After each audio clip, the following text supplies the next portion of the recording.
there is something called a generational passing down. Have you ever heard of, oh my God, you're just like your mom, or wow, you're just like Aunt Susie?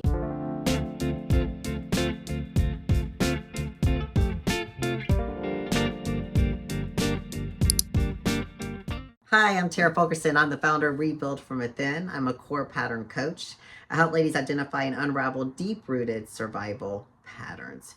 We run one and as a primary, and then we have a backup. There are 6. These are Stephen Kessler's work survival patterns. They happen between conception to 7 years of age, when your little nervous system and brain just did not feel safe, or you just didn't feel like you're being seen, or you just didn't feel like you're being heard, or you just quickly realized you needed to create a habit to feel okay in that environment or those experiences. And that habit became a pattern. It's a pattern you've been running your whole life.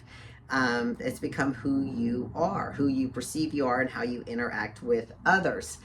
And the patterns can keep us, do keep us in a box of limitation, of overwhelm.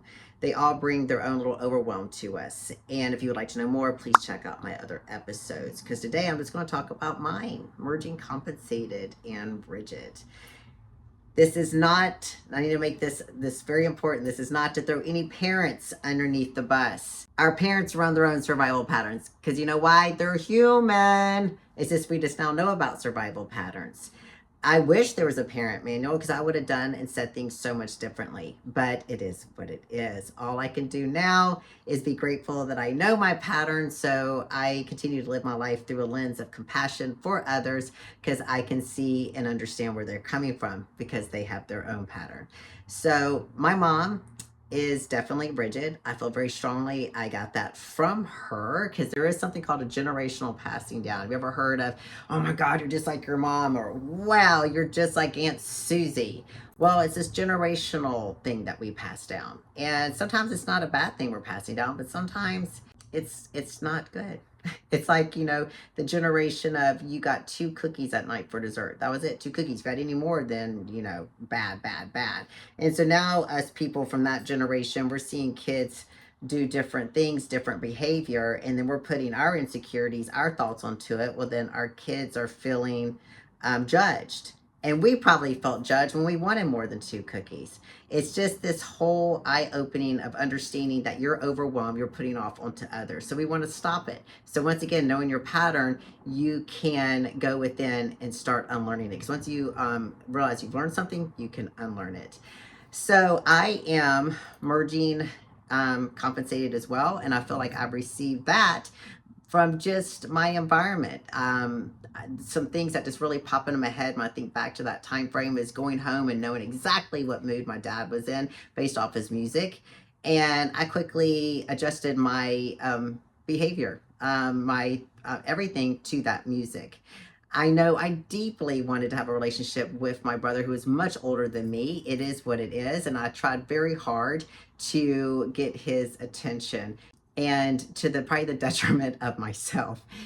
And then after a while, I remember going into elementary school and just being that little girl, be my friend, please.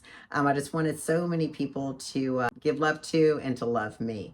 So how's that show up as I grew up? Well, I've always been someone who has been a people pleaser. I've always been someone who wants others to feel good. I've always been someone who has a problem saying no.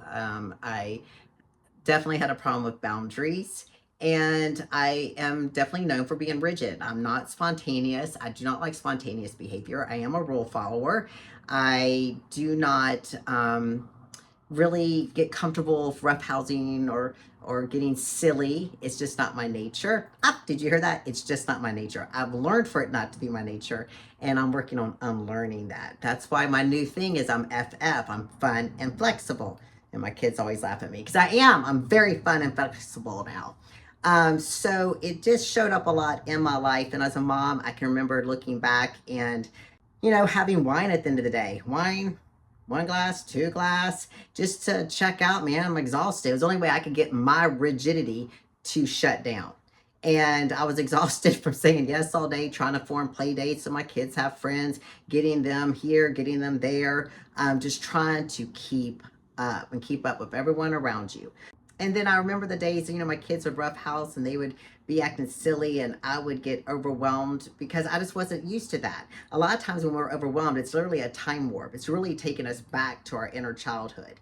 And once you start doing the inner child work, you can realize, ooh, that's why I got triggered and yelled at my kids, is because I actually, that's my inner child going, that's not safe. I'm not used to that. That doesn't feel good. Because a lot of times I know my ex-husband was so great at playing with the kids and roughhousing, and I would just get so angry, like, God, could they just stop? It's like, really, Tara? I mean, now looking back, I wish I could have done that.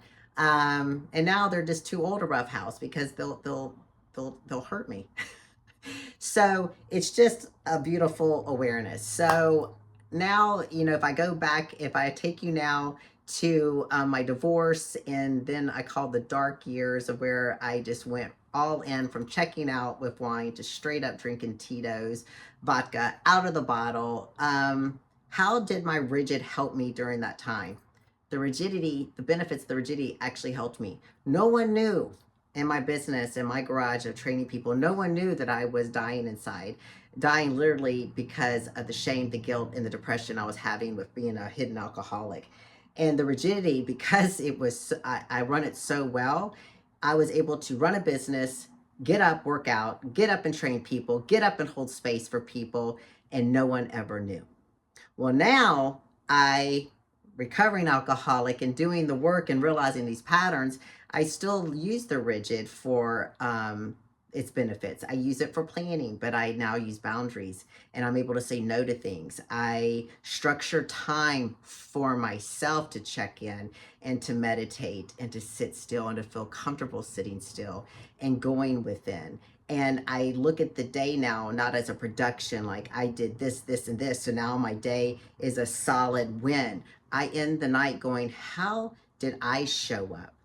How do I feel?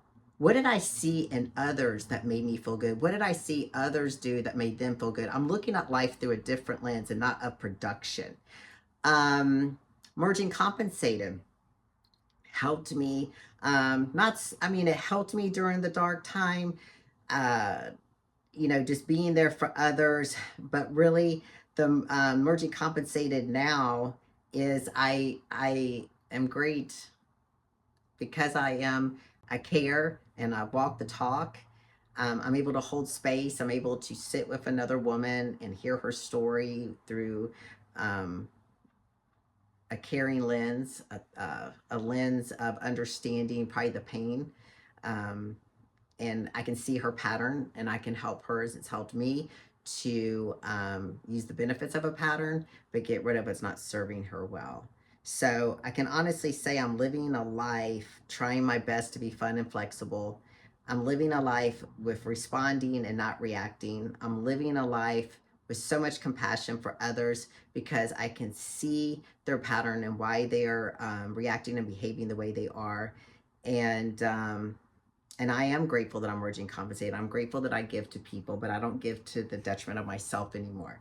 I am okay saying no, and I am okay um, taking time out just for myself, and honoring just me. So hopefully this brought a little bit of insight just to who I am actually, and how the pattern kind of starts and how it runs, but then how you can get rid of the things that don't serve you well and keep what does. Okay, and if you are curious, take my quiz at rebuildwithin.org and see what pattern you run.